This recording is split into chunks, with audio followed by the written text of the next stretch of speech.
Okay guys, ito another day, another vlog tayo. At ayan, pansin nyo naman mga guys, napakaagang magbukas ni Daddy Jepo nyo ng tindahan. At ayun, ang tagal din nating hindi nakakapag-vlog kasi nga halos last week mga guys si Daddy Jepo nyo na mahinga muna sa pagbablog at tayo ay nag-focus muna dito sa ating munting negosyo. Kasi nga guys, may bagong pinasok na munting negosyo si Daddy Jepo nyo. Nagdagdag ako ng konting paninda guys at balang araw may papakita ko rin sa inyo kung ano yung aking mga pinagdadagdag dito sa aking tindahan. Nako, grabe, talagang kailangan na natin ng space mga guys kasi halos lumiliit na tong ating tindahan sa aking mga pinagbibili. Pero it's a good problem, di ba?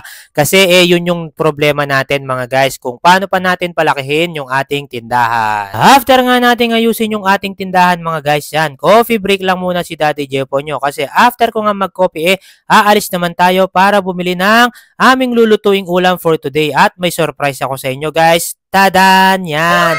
Si Bokyo ay nandito sa aming bahay. O, transition mo na, Bok. Kasi nga daw, na-miss ka na ng ating mga viewers. At ito, mabilisan na lang mga guys. Nandito na kami sa bilihan. At ayan, hindi tayo ganong mahihirapan ngayon. Kasi yan, di ba? May nagvi-video tayo. Kahit papano, naaasahan ko talaga si Bokyo sa mga ganitong sitwasyon. And another transition.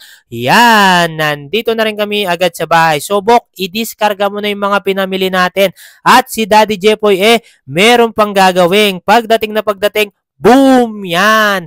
Magkikilo na naman tayo ng bigas mga guys. So, tuloy-tuloy lang talaga tayo ngayong araw. So, yung mga nakamiss sa akin, maraming salamat. At yung mga hindi naman, ay nako, wag na po kasi wala naman kayong mapapala. Pa-famous ka talaga, boy! So, yan, tuloy-tuloy lang talaga tayo dito mga guys kasi nga napansin nyo naman yung ating tindahan halos ang dami ng kulang. Nag-focus tayo doon sa ating mga bagong paninda. Talagang balang araw guys, makikita nyo rin yun. So, after ko nga magkilo ng bigas guys, yan, bali ihahatid naman natin si Mami at yung aking kapatid. At ayun, kinarga ko na yung mga order ni Mami. Yan, may munting negosyo rin si Mrs. ko. So, tinutulungan ko rin talaga siya sa mga ganyan guys kahit pang extra income man lang niya. Grabe mga guys, talagang yung asawa ko sobrang sipag din talaga sa pagnenegosyo ng ganyan. Kahit na pagod na siya galing sa trabaho, ginagawa pa rin niya yung kanyang mga order na iba't ibang stationaries na pangregalo sa mga tao ngayon. Tulad ng mga notepad mga guys. So, ang daming order talaga ni Mrs. ko. Talagang pinagtsatsagaan niya.